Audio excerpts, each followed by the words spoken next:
ઉમરપાડા તાલુકાના વાડી ગામે આવેલ સૈનિક સ્કૂલની મુલાકાત ધારાસભ્ય ગણપતસિંહ વસાવાએ લીધી હતી અને મેનેજમેન્ટ સાથે શિક્ષણ અને બાળકોને આપવામાં આવતી ભૌતિક સુવિધાઓ અંગે જરૂરી સૂચનો કર્યા હતા। સૈનિક સ્કૂલમાં ગુજરાતના અંબાજીથી ઉમરગામ સુધીના વિદ્યાર્થીઓ અભ્યાસ કરે છે। તેમના વાલીઓની રજૂઆત ધારાસભ્ય ગણપતભાઈ વસાવાએ સાંભળી હતી અને અભ્યાસ કરતા વિદ્યાર્થીઓ સાથે આપવામાં આવતા શિક્ષણ બાબતે એમના મંતવ્ય જાણવા હતા। ભૌતિક સુવિધાની પણ જાણકારી મેળવી આ દરમિયાન ભોજનાલયની મુલાકાત લઈ વિદ્યાર્થીઓ સાથે ભોજનની ગુણવત્તા વિશે માહિતી મેળવી હતી અને સાથે ભારત સરકાર આદિજાતિ વિભાગ દ્વારા શરૂ થનાર CBSE એકલવ્ય સ્કૂલ ઉમરપાડા બિલવણના આચાર્ય તથા હરિયાણા, દિલ્હી, મધ્યપ્રદેશ અને રાજસ્થાનથી આવેલ શિક્ષકગણ સાથે મુલાકાત કરી સૂચનો કર્યા હતા।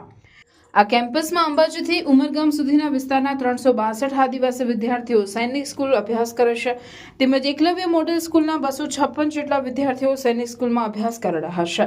ધારાસભ્ય ગણપતસિંહ વસાવાએ વિદ્યાર્થીઓને ખૂબ તન મનથી અભ્યાસ કરી શિક્ષણ મેળવો તેવી શુભકામના વ્યક્ત કરી જણાવ્યું કે આપણી વાડી ગામની સૈનિક સ્કૂલ શિક્ષણ ક્ષેત્રે સમગ્ર દેશમાં નામ રોશન કરે તેવું મારું સપનું છે। આ પ્રસંગે માંડવી ટ્રાયબલ સબપ્લાન પ્રાયોજના વહીવટદાર IAS રામનિવાસ બુગલિયાએ સ્ટાફને શિક્ષણ બાબતે સૂચનો કર્યા હતા।